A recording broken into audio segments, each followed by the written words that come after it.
بالکل صحیح جگہ پہ لگے گی.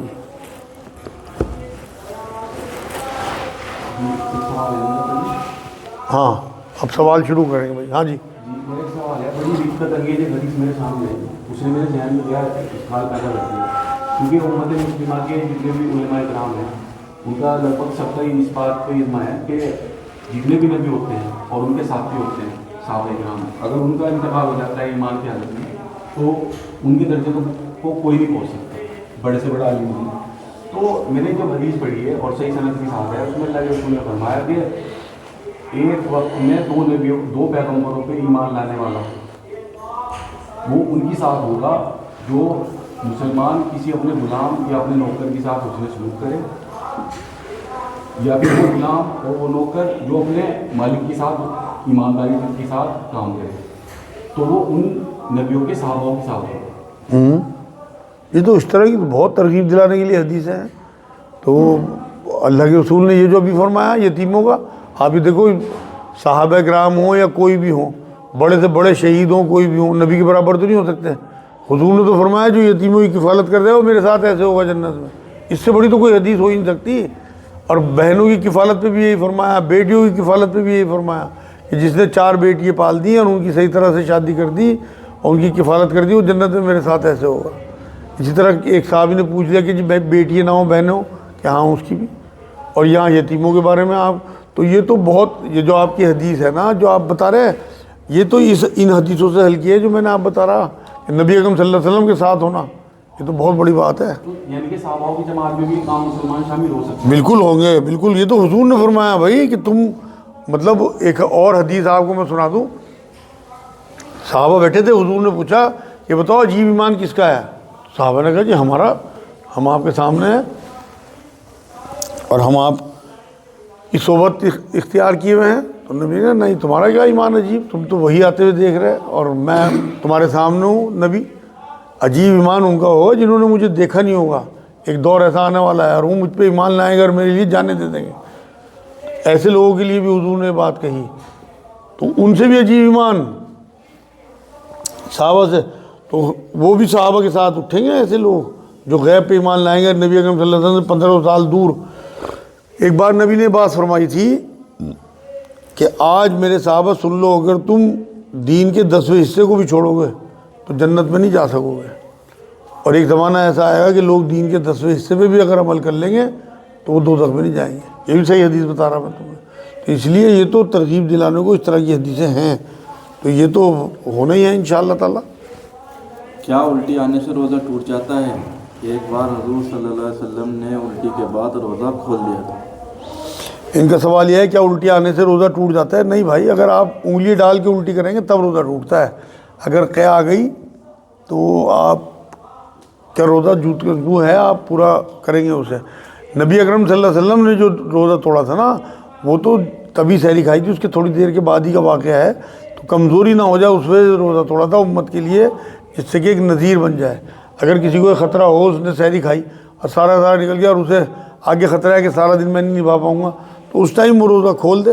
دیکھو یہ دین میں آسانیاں دیکھے گئے. نبی اکرم صلی اللہ علیہ وسلم آپ کو بتا دیا کہ اگر آپ کو بہت زیادہ ویکنیس ہے تو آپ کو اپنی جان پہ ہلاکت میں نہیں ڈالنا اپنی جان کو. اب میرے پاس لوگ آئیں کہ جی میں تو آج بھی میں نے ایک صاحب ہوگا کہ بھائی آپ کی بہت حالت خراب ہے, آپ روزہ مت رکھو. کہ جی نا چاہے مر جاؤں روزہ تو رکھوں.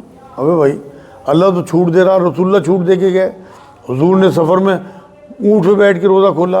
اور یہ جو آج حدیث یہ بتا رہے ہیں یہ بالکل صحیح بات ہے کہ نبی اکرم صلی اللہ علیہ وسلم کو الٹی ہوئی, اس کے بعد حضور نے روزہ کھول دیا, بعد میں روزہ رکھ لیا ہوگا رمضان کے بعد. تو آپ کو چھوٹ ہے بیماری میں اور سفر میں کہ آپ روزہ چھوڑ سکتے ہو, بعد میں اس گنتی کو پورا کر لو. یہ قرآن کی آیت بتا رہا میں آپ کو. غسل کرتے ہوئے یا وضو کرتے ہوئے اتفاق سے پانی حلق کے نیچے اتر جائے اور ہمیں محسوس ہو گیا کہ پانی کا منہ چلا گیا اور گیا اتفاق سے ہم نے پیا نہیں, تو اس کی قضا کرنی پڑے گی یا پھر روزہ ہو جائے گا؟ ان کا سوال یہ ہے خطا سے اگر پانی نیچے چلا گیا تو روزہ گیا یا رہا؟ بھائی بھول سے تو کوئی معاملہ ہے نہیں. قرآن کی آیت ہے کہ اگر بھول سے تم نے کچھ کھا پی لیا, حدیث آئی تھی بلکہ اس دن, تو اپنا روزہ پورا کرو, تمہیں اللہ نے کھلایا پلایا. میرے اوپر کسی کا قرض ہے, وہ فوت ہو گئے, تو کیا میں اس قرض کو اس کی فیملی کو واپس کروں؟ ان کا سوال ہے کسی کا قرض ہے, ان کا انتقال ہو گیا تو کیا ان کی فیملی کو واپس کریں؟ بالکل بھائی, ان کی فیملی کو ہی آپ کو واپس کرنا چاہیے, ان کے وارث جو وارثین ہیں, کیونکہ انہی پہ اگر ان پہ قرض ہوتا تو ظاہر سی بات ہے وہ بھی انہیں ادا کرنا پڑتا اور وراثت بھی انہیں ملتی. تو ظاہر سی بات ہے یہ وراثت کا حصہ ہے جو ان کے باپ کا چھوڑا ہوا مال ہے, چاہے وہ کسی اور کے پاس ہو, آپ کو ان کے وارثین کو واپس کرنا چاہیے. اسی سے ملتا ایک سوال ہے, ایک صاحب پر قرض تھا, وہ فوت ہو گئے, تو کیا میں اپنی زکوٰۃ ان کی فیملی کو دے کر اپنا قرضہ لے لوں؟ اچھا, ان کا سوال یہ ہے کسی پہ ان کے پیسے تھے اور ان کا انتقال ہو گیا تو وہ اپنی زکوٰۃ میں سے وہ پیسے ان کی فیملی کی ممبر کو کسی کو دے کے اپنی زکوٰۃ جو ہے اس میں اس طرح سے لے سکتے ہیں. بالکل اس میں بھی اجازت ہے, کوئی حرج نہیں ہے اس میں کہ انہیں مالک بنا دیں اور انہیں بتا دیں بھائی اس طرح سے میرے پیسے تھے آپ کے والد صاحب اور یہ پیسے زکوٰۃ کے ہیں, میں دے رہا ہوں آپ کو. اگر ان کی حیثیت ہو تو وہ اپنے پاس سے دیں اپنے والد کا قرض, اور زیادہ ان کے لیے سعادت کی بات ہوگی. لیکن اگر وہ بھی غریب آدمی ہیں تو بالکل آپ سے زکوٰۃ لے لیں اور وہ پیسہ قرض آپ کا اتار دیں, کوئی اس میں حرج نہیں ہے. کیا پیدا کرنے والے سے پالنے والے کا حق زیادہ ہے؟ کیا یہ بات ٹھیک ہے؟ یہ جملہ سنا ہے میں نے معاشرے میں کہ پیدا کرنے والے سے زیادہ حق پالنے والے کا ہے. اگر یہ اللہ اور بندوں کے بیچ کا معاملہ ہے تو پھر یہ تو جملہ ہی بالکل غلط ہے, معاذ اللہ, کہ پیدا کرنے والے سے زیادہ حق پالنے والے کا ہے. اور اگر یہ بندوں سے معاملہ ہے کہ ایک ماں نے پیدا کرا اور ایک ماں نے پالا تو پالنے والی جو ہے وہ زیادہ حقدار ہے. نبی اکرم صلی اللہ علیہ وسلم سے جب کسی نے پوچھا کہ میرے اوپر سب سے زیادہ حق کس کا ہے تو حضور نے فرمایا تیری ماں کا, کہ اس کے بعد کہ پھر تیری ماں کا, کہ اس کے بعد کہ پھر تیری ماں کا, 3 دفعہ. چوتھی بار جب کہا تو پھر کہا کہ تیرے باپ کا. تو سب سے زیادہ حق اس ماں کا ہے جس نے پیدا کیا, جن نے 9 مہینے پیٹ میں رکھا, 2 سال خون پلایا, پیشابوں میں سوئی, کوئی کتنا ہی پال لے وہ حق ادا نہیں ہو سکتا جو ماں نے اپنے 9 مہینے پیٹ میں رکھا. ایک اور حدیث ہے, ایک صحابی آئے نبی اکرم صلی اللہ علیہ وسلم سے کہا کہ میں نے گرم پتھروں پہ چل کے اپنی ماں کو حج کرایا کندھے پہ, کیا میں نے اپنی ماں کا حق ادا کر دیا؟ تو نبی اکرم صلی اللہ علیہ وسلم نے کہا کہ ڈیلیوری کے ٹائم جو تیری ماں نے تیری جھٹکے برداشت کیے نا درد کے, ایک جھٹکے کا بھی حق ادا نہیں ہوا. اتنی بڑی بات نبی کہہ کے گئے, تو پھر سب سے زیادہ حق جو ہے وہ پیدا کرنے والی ماں کا ہی ہے. اور اگر اللہ سے ملا رہا ہے تو پھر تو یہ تو کفریہ کلمہ ہے. پھر اللہ سے زیادہ حق کسی کا نہیں ہے جو ہمارا خالق اور مالک ہے جس نے ہمیں پیدا کیا. کیا ماشاءاللہ کہہ دینے پر نظر نہیں لگتی؟ ان کا سوال ہے کیا ماشاءاللہ کہہ دینے پہ نظر نہیں لگتی؟ کہہ دینا چاہیے ماشاءاللہ, ویسے تو ہونا وہی ہے جو اللہ نے لکھ دیا. اگر نظر ہونی ہوگی ہو جائے گی. اصل میں اپنے جو ہے نا معاملات میں, اپنے جملوں میں ماشاءاللہ الحمدللہ یہ سب چیزیں رہنی چاہیے. اور بچاؤ ہو بھی سکتا ہے بھائی, اگر آپ ماشاءاللہ کہتے ہیں تو ظاہر سی بات ہے ہو سکتا ہے آپ اللہ کی طرف سے وہ معاملہ ایسا ہو. ماشاءاللہ کا مطلب یہی ہے کہ جو اللہ چاہے, تو اگر اللہ بچانا چاہے گا تو بچا بھی لے گا. اچھا, حسب نسب کو ایک دوسرے کو نظر لگ سکتی ہے, صرف غیر کی نظر لگ سکتی ہے؟ ان کا سوال یہ حسب نسب کو نظر لگ سکتی ہے, غیر کی بھی لگ سکتی ہے, سب کی لگ سکتی ہے بھائی, اپنوں کی بھی لگتی ہے نظر. ایسا نہیں ہے چاہے باہر کے لوگ ہوں یا اپنے ہوں, سب کی نظر لگتی ہے. نظر برحق ہے حضور نے فرمایا, اور شیطان کے تیروں میں سے ایک تیر ہے. اور یہ فرمایا کہ نظر جو ہے نظر بد یہ اونٹ کو ہانڈی تک پہنچا دیتی ہے. نظر سے بچنے کے لیے کیا پڑھنا چاہیے؟ نظر سے بچنے کے لیے نبی اکرم صلی اللہ علیہ وسلم بتا کے گیا, آپ جو چاروں قل ہے بعد کے, اور آیت الکرسی پڑھ کے الحمد شریف پڑھیں پہلے, پھر آیت الکرسی پڑھیں, اس کے بعد تینوں قل بعد والے 3 بار پڑھیں, اور بعد میں درود شریف پڑھ کے ہاتھوں پہ پھونک ماریں, پورے جسم پہ پھیر لیں, نظر بد سے بچے رہیں گے. اعوذ بکلمات اللہ التامۃ من شر ما خلق, یہ دعا بھی نبی کی بتائی ہوئی ہے. یہ آپ اپنے اوپر پڑھیں, وہاں پڑھ کے 7 بار یا 3 بار ہاتھوں پہ پھونک ماریں, اپنے اور اپنے بچوں کے جسم پہ پھیر لیں. بسم اللہ الذی لا یضر مع اسمہ شیء فی الارض ولا فی السماء وہو السمیع العلیم, بہت مشہور دعا ہے. 3 بار پڑھ کے صبح شام ہاتھوں پہ پھونک ماریں اور اپنے جسم پہ پھیریں, بچوں کے جسم پہ پھیریں. حضور نے فرمایا شام سے صبح تک محفوظ, صبح سے شام تک محفوظ, جو یہ عمل کر لے اس طرح سے. ہاں جی, غیر مسلموں کا قبر پر چادر ڈالنا ٹھیک ہے؟ غیر مسلموں کا قبر پر چادر ڈالنا ٹھیک ہے؟ ان کا سوال ہے غیر مسلموں کو چادر ڈالنا قبر پہ ٹھیک ہے؟ بھائی مسلمانوں کا ہی ٹھیک نہیں ہے تو غیر مسلموں کو تو کیا ہوگا؟ اب یہ تو پتہ نہیں کہاں سے شروع ہوئی یہ بدعتیں. نبی اکرم صلی اللہ علیہ وسلم یا صحابہ نے تو کبھی کسی قبر پہ چادر نہیں ڈالی, تو اس لیے اب ان کا عقیدہ ہے, ہم اس میں کچھ کہہ ہی نہیں سکتے. وہ تو پہلے ہی اپنے عقیدے کے مارے ہوئے لوگ ہیں. تو اگر آپ اس طرح سے روکیں گے, انہیں منع کریں گے تو اور شر پھیلے گا. تو میرے نزدیک تو بھائی جب اگر کوئی توحید کی بات انہیں بتا سکے، دعوت دے سکے تو بہت بڑھیا ہے، ورنہ خاموشی اختیار کرو۔ آپ کیا پوچھیں؟ ان کا سوال یہ ہے اعتکاف میں کب سے کب تک بیٹھنا چاہیے؟ اعتکاف تو تھوڑی دیر کا بھی ہوتا ہے، پورے رمضان کا بھی ہوتا ہے۔ نبی کی جو سنت ہے وہ آخری عشرے کی سنت ہے کہ آپ جو ہے وہ 20ویں روزے کی شام کو بیٹھیں، 21ویں شب جو آنے والی ہے مغرب سے پہلے، اور چاند دیکھ کے پھر اٹھیں، بلکہ چاند دیکھ کے بھی آپ وہیں بیٹھے رہیں، اور وہ رات بھی اپنا وہیں مسجد میں ہی گزاریں۔ اللہ والے تو اسی طرح کرتے تھے کہ وہ انعام کی رات ہے چاند رات، اور صبح کو پھر اپنے گھر جاتے تھے۔ اچھا، جو آپ نے نظر کی دعائیں اور کچھ آیات بتائی، اس کے بارے میں حدیثوں کا بھنڈار ہے کہ یہ دعا سورہ بقرہ کا آخری حصہ، یہ دعا قرآن کی ہے، تو ایک عام مسلمان کیا کرے؟ صرف ایک چیز کو پکڑ کے اسی پہ سنت کا عمل کرتا رہے، ساری چیزیں کرنی ضروری ہے؟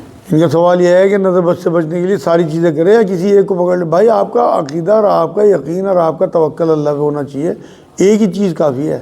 نبی اکرم صلی اللہ علیہ وسلم کا معمول جو تھا نا رات والا، وہ میں نے آپ کو بتا دیا، ایک بار درود، ایک بار الحمد شریف، وہ آپ کے لیے۔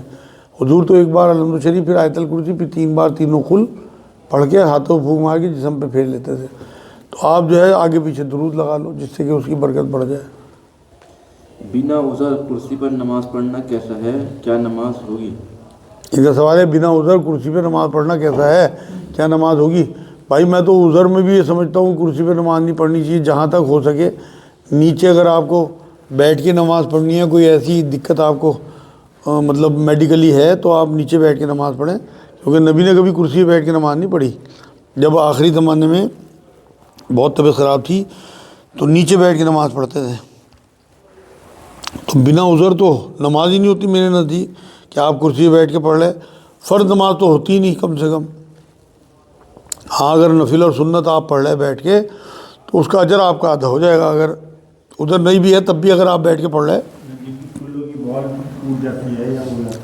وہ کرسی پہ بیٹھ لیں، مطلب میں تو بتا دیا، کوئی بہت مجبوری نہ ہو تو، اگر بہت مجبوری نہ ہو تو نیچے بیٹھ کے پڑھیں۔ اب جنہیں ڈاکٹر نے بالکل نیچے بیٹھنے سے منع کر دیا وہ تو کرسی یا اسٹول پہ پڑھیں گے، یہ تو انڈرسٹوڈ ہے۔ ہمارے خاندان میں کسی کی موت کے بعد 1 سال تک کپڑے نہیں بناتے، کیا یہ ٹھیک ہے، یا اس سال عید کا نہ منانا ٹھیک ہے؟ ان کا سوال یہ ہے کہ 1 سال تک ان کے ہاں موت کے بعد کپڑے نہیں بناتے اور اس سال عید بھی نہیں مناتے، کیا یہ ٹھیک ہے؟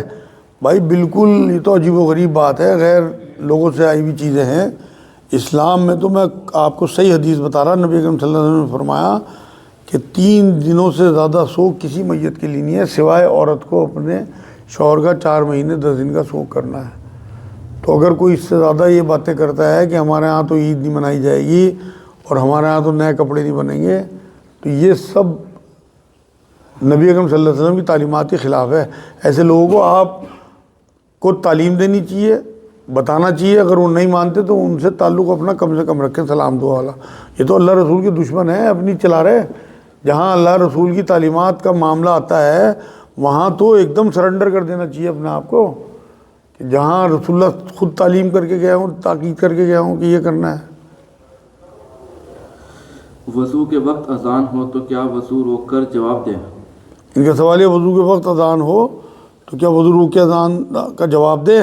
اگر آپ وضو کی دعائیں پڑھ رہے ہیں پھر تو آپ کو رک جانا چاہیے، اور اگر آپ دعائیں آپ کو یاد نہیں، آپ وضو کرتے چلے جا رہے ہیں تو کوئی حرج نہیں، آپ وضو بھی کرتے رہو، جواب بھی دیتے رہو، کم سے کم وہاں آپ کو اللہ یاد تو رہے گا۔ اگر طائف گئے تو کیا لوٹ کر عمرہ کریں، نہ کریں تو کیا ہوگا؟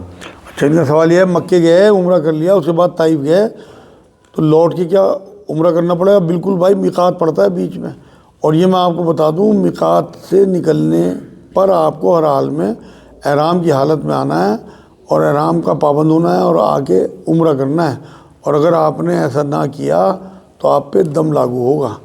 دم کہتے ہیں حدود حرم میں ایک دمبا یا ایک بکرا جو ہے وہ ذبح کرنا، اور یہ ایک آدمی پہ ایک دم ہوگا۔ اگر آپ کی پوری فیملی نے یہ حرکت کی تو پوری فیملی پہ الگ الگ دم ہوگا، اور دم یہاں آگے نہیں آپ کر سکتے کہ آپ دیکھیں کہ یہاں وہاں تو بکرا مجھے 20,000 کا پڑ رہا ہے، یہاں مجھے 6,000 میں ہو جائے گا۔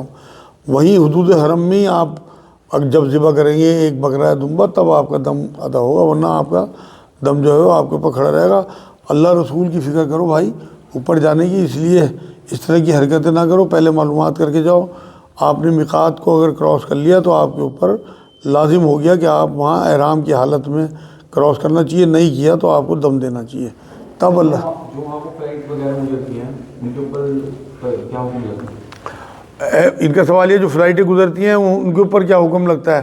فلائٹیں اس طرح سے گزرتی نہیں، وہاں پہلے ہی احتیاط کرتے ہیں، وہاں میقات سے، وہاں پہلے انہوں نے ایسے روٹ بنائے ہوئے ہیں کہ میقات سے اس طرح سے فلائٹیں نہیں گزرتی ہیں تو احرام کی حالت میں گزرتی ہیں۔ مطلب اعلان ہوتا ہے اس میں؟ ہاں باقاعدہ، یہاں سے جب آپ جدے جاتے ہو تو راستے میں جب میقات آتا ہے تو باقاعدہ اناؤنسمنٹ ہوتا ہے چاروں طرف۔ کہ ہاں کہ احرام کی حالت، مطلب احرام باندھ لیں جنہوں نے احرام نہیں باندھ رکھا۔ نماز میں ایک رکوع ہے 2 سجدے ہیں، اس کی کیا وجہ ہے؟ ان کا سوال یہ ہے نماز میں ایک رکوع ہے اور 2 سجدے ہیں، یہ تو سب اللہ، ان کا سوال یہ ہے ایک رکوع اور 2 سجدے کیوں ہیں؟ یہ تو اللہ میں سے پوچھنا، اگر میں غلطی ہوں تو معافی چاہوں۔ نہیں معافی نہیں۔ دیکھو جی، رکوع 1 اور سجدے 2 کیوں ہیں؟ سجدہ جو ہے وہ شکرانے کی علامت ہے اور اللہ کے قریب ہونے کی علامت ہے، تو آپ کو 2 سجدے دیے، یہ ایک سعادت کی بات ہے، اور اللہ رب العزت نے یہ دیکھنا چاہا ہر عبادت میں اپنے رسول کے ذریعے۔ سجدوں کا ذکر، 2 سجدوں کا ذکر کوئی قرآن میں تو ہے نہیں، یہ تو رسول اللہ صلی اللہ علیہ وسلم نے بتایا کہ اس طرح 2 سجدے کرو۔ تو اللہ یہ دیکھنا چاہتا ہے کہ میری رسول کی اطاعت کرتے ہیں نہیں کرتے ہیں۔ جس طرح سے نماز حضور نے کیا فرمایا آخری زمانے میں کہ اس طرح نماز پڑھو جیسے مجھے پڑھتے ہوئے دیکھو۔ اب جو حضور اکرم صلی اللہ علیہ وسلم کے طریقے پہ نماز پڑھے گا، 2 سجدے کرے گا، وہ اللہ کی اطاعت کر رہا تھا، کیونکہ اللہ نے قرآن میں کہا کہ میرے رسول کی اطاعت ہی میری اطاعت ہے۔ تو اصل تو بات یہ ہے کہ اللہ یہ دیکھنا چاہتا ہے کہ جب یہ جھک رہے ہیں، میرے حساب سے جھک رہے ہیں، اپنی انا میں ہے، تو اگر 2 سجدے آپ کر رہے ہیں تو آپ اللہ رسول کے تابع ہیں، اور وہی صحیح سنت طریقہ ہے۔ ایک سوال پیدا ہوتا ہے ذہن کے اندر، میں اللہ کی سنت پہ، اللہ کے حکم پہ انگلی نہیں اٹھاؤں، یہ جو دم والا معاملہ ہے یہ امیر و غریب سب کے لیے ہے، تو اتنا سخت فیصلہ کیوں ہے؟ ان کا سوال یہ ہے امیر اور غریب سب پہ دم والا معاملہ ہے، اتنا سخت فیصلہ کیوں ہے؟ بھائی یہ تو غریبوں پہ تو ہے ہی نہیں، آپ کا سوال ہی غلط ہے۔ اصل تو یہ ہے کہ غریبوں پہ تو حج یا عمرہ ہے ہی نہیں۔ حج جو ہے نا وہ ایک، نہیں جو غلطی کر دیتا ہے وہاں جانے کے بعد، وہاں تو جائے گا کیوں غریب؟ وہاں تو امیر ہی جائے گا جن کے پاس پیسے ہوں گے۔ وہاں تو یہ وہ ایسا سفر ہے کہ وہاں احتیاط کے لیے ہے، جس سے کہ لوگ زیادہ زیادہ احتیاط کریں۔ اللہ کی حدود ہیں، آپ اس کا خیال رکھیں۔ آپ کیا کر رہے ہیں وہاں پہ؟ آپ لبیک کہہ رہے جاتے ہی، لبیک اللہم لبیک، آپ نے کہہ دیا کہ اللہ میں حاضر ہوں، تو اب اللہ کے حساب سے حاضر ہو نا، جس طرح اللہ چاہ رہا اس نے اپنے رسول کے ذریعے احکامات بتا دیے، اس کے بعد بھی آپ لاپرواہی کر رہے ہیں۔ اب یہ جو سوال ہے، یہ گھومنے گیا طائف اور راستے میں انہیں یہی نہیں پتہ کہ ہمیں لوٹتے ہوئے عمرہ کرنا میقات بھی ہے، تو انہیں تو پہلے سب کچھ پلان کر کے، تو آپ دیکھو نا، کسی بھی آپ مدراس جاؤ مال لینے، کس طرح معلومات کر کے جاتے ہو، پورا سب کچھ چیک کر کے۔ آپ اللہ کے گھر کا وہ جو عمرہ کرنے جا رہے ہیں یا آپ حج کرنے جا رہے ہیں، آپ کو پوری معلومات یہاں سے ہونی چاہیے کہ کہیں ہمارے اوپر دم نہ لاگو ہو جائے۔ تو وہ تو غریبوں پہ تو ہے ہی نہیں ہے دم، تو صرف امیروں پہ ہی ہے، جن پہ حج اور عمرہ ہے انہی پہ دم ہے۔ وما علینا الا البلاغ، اللہم صلی اللہ علی سیدنا محمد وعلی آل سیدنا محمد وبارک وسلم۔ اے اللہ تو ہمارے گناہوں کو معاف کر دے، ہمارا بیٹھنا قبول فرما دے۔ سبحان ربک رب العزت عما یصفون وسلام علی المرسلین۔ اللہم صلی اللہ علی سیدنا محمد وعلی آل سیدنا محمد وبارک وسلم۔ حضرت سہل بن سعد رضی اللہ تعالیٰ عنہ سے روایت ہے کہ رسول اللہ صلی اللہ علیہ وسلم نے فرمایا کہ میں اور اپنے یا پرائے یتیم کی کفالت کرنے والا آدمی جنت میں اس طرح قریب قریب ہوں گے، اور آپ صلی اللہ علیہ وسلم نے اپنی 2 انگلیاں شہادت اور بیچ کی انگلی سے اشارہ کر کے بتلایا اور ان کے درمیان تھوڑی سی کشادگی رکھی۔ صحیح بخاری صحیح کی حدیث پاک ہے۔ یہ دیکھیے قرآن میں بھی یتیموں کے بہت حق بیان کیے، حضور اکرم صلی اللہ علیہ وسلم کی زبان سے تو ہوئے ہی، قرآن کی آیتوں میں بھی یتیموں کے بہت سارے حق بیان کیے اللہ نے۔ اور ممبر سے ایک بار جب حضور نے اعلان کیا اس طرح کا، تو یہ لکھا ہوا ہے روایتوں میں، جمعہ کے خطبے میں حضور کہہ رہے تھے کہ جس نے ایک یتیم کی کفالت کر دی وہ میرے ساتھ جنت میں ایسے ہوگا۔ تو یہ روایتوں میں لکھا ہوا ہے، ایک بھی صحابی اپنے گھر نہیں گئے، سب یتیموں کی بستیوں کی طرف نکل گیا، کوئی نہ کوئی یتیم ساتھ لائے اور ان کی کفالت شروع کر دی۔ اتنا یقین تھا نبی کی باتوں پہ۔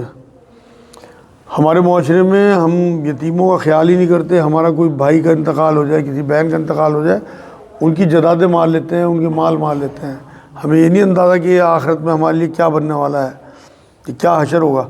حضرت عبداللہ بن عباس رضی اللہ تعالیٰ عنہ سے روایت ہے کہ رسول اللہ صلی اللہ علیہ وسلم نے ارشاد فرمایا کہ اللہ کے جس بندے نے مسلمانوں میں سے کسی یتیم بچے کو لے لیا اور اپنے کھانے پینے اور میں شریک کر لیا تو اللہ تعالیٰ اس کو ضرور جنت میں داخل کرے گا، سوائے اس بات کے کہ اس نے کوئی ایسا جرم کیا ہو جو ناقابل معافی ہو، جیسے شرک یا بدعت یا کفر. جامع ترمذی یہ حدیث پاک ہے. حضرت ابو امامہ رضی اللہ تعالیٰ عنہ سے روایت ہے کہ رسول اللہ صلی اللہ علیہ وسلم نے فرمایا کہ جس شخص نے کسی یتیم کے سر پر صرف اللہ کے لیے ہاتھ پھیرا تو سر کے جتنے بالوں پر اس کا ہاتھ پھرا تو ہر بال کے حساب سے اس کی نیکیاں ثابت ہوں گی. اور جس نے اپنے پاس رہنے والی کسی یتیم بچی یا یتیم بچے کے ساتھ بہتر سلوک کیا تو میں اور وہ آدمی جنت میں ان 2 انگلیوں کی طرح قریب قریب ہوں گے. اور آپ نے اپنی 2 انگلیاں کو ملا کر بتایا اور دکھایا. مسند احمد کی حدیث پاک ہے. تو جن گھروں میں بچیاں کام کرتی ہیں ان گھروں میں وہ اکثر یتیمی بچی ہوتی ہیں، انہیں اپنی بچیوں کی طرح سے رکھنا، ان کا خیال کرنا. کام آپ لو ان سے، لیکن ان کا کھانا پہننا اوڑھنا اور ان کی جو بچوں کی آپ کے تفریح کھلونے ہوں ان کی بھی اگر ویسا خیال کریں گے آپ تو اللہ کے رسول کے ساتھ ہوں گے جنت میں. حضرت ابو ہریرہ رضی اللہ تعالیٰ عنہ سے روایت ہے کہ رسول اللہ صلی اللہ علیہ وسلم نے فرمایا کہ مسلمانوں کے گھروں میں بہترین گھرانہ وہ ہے جس میں کوئی یتیم ہو اور اس کے ساتھ اچھا سلوک کیا جاتا ہو، اور مسلمانوں کے گھروں میں بدترین گھر وہ ہے جس میں کوئی یتیم ہو اور اس کے ساتھ برا سلوک کیا جاتا ہو. سنن ابن ماجہ کی حدیث پاک ہے. حضرت ابو ہریرہ رضی اللہ تعالیٰ عنہ سے روایت ہے کہ رسول اللہ صلی اللہ علیہ وسلم نے فرمایا کہ بیوہ عورت اور مسکین کی خبر گیری کرنے والا اللہ کی راہ میں صحیح کرنے والے کی مانند ہے. صحیح بخاری صحیح مسلم کی حدیث پاک ہے. آج کی آخری حدیث حضرت انس رضی اللہ تعالیٰ عنہ سے روایت ہے کہ رسول اللہ صلی اللہ علیہ وسلم یہ دعا مانگا کرتے تھے کہ اللہ مجھے مسکین زندہ رکھ اور مسکین ہی دنیا سے اٹھا اور مسکینوں کے زمرے میں قیامت کے دن اٹھانا، مطلب میرا حشر بھی مسکینوں میں کرنا. جامع ترمذی حدیث پاک ہے. مسکینوں کا ذکر جو میں آپ کو ایک دن بتا رہا تھا سورہ توبہ کی جو 60 نمبر آیت ہے جس میں بیان ہوئے ہیں زکوٰۃ کے 8 مدیں جو بیان ہوئی ہیں اس میں مسکینوں کا بھی ذکر ہے. اور روایتوں سے یہ بات ثابت ہے کہ مسکین لوگ وہ ہیں کہ جو اپنی تنخواہ سے اپنا گھر نہ چلا سکیں. مان لو 4 بچے ہوں اور 20,000 کمائی ہو اور اس کے خرچہ ہو 35,000 تو وہ مسکین ہے، اسے زکوٰۃ لگ جائے گی. ہمیں تو لگے گا کہ 20,000 کما رہا ہے، اس کی تو جاب ہے کہیں پہ یا اس کی تو ڈاکٹر کی دکان ہے اور وہ گھر اس کا چل نہیں رہا، بچوں کی فیس جمع نہیں ہو رہی، گھر میں راشن نہیں آ رہا، کپڑے ڈھنگ کے نہیں بن رہے، عید نہیں منائی جا رہی، تو وہ مسکینوں میں آئے گا اور اسے آپ زکوٰۃ دے سکتے ہیں، چاہے وہ سفید پوش ہو سامنے سے. ایسے ہی لوگوں کو ڈھونڈ کے ہم تو مانگنے والوں کو پکڑا دیتے ہیں نا اپنی جان چھڑانے کو. اصل میں تو ایسے لوگوں کو ڈھونڈ کے، چاہے آپ کو اس کی دکان دکھ رہی ہو کہ دکان میں بیٹھا جب کام ہی نہیں ہے اس کا، تو آپ ایسے لوگوں کو ڈھونڈ کے اگر زکوٰۃ دیں گے تو آپ کی زکوٰۃ انشاءاللہ بالکل صحیح جگہ پہ لے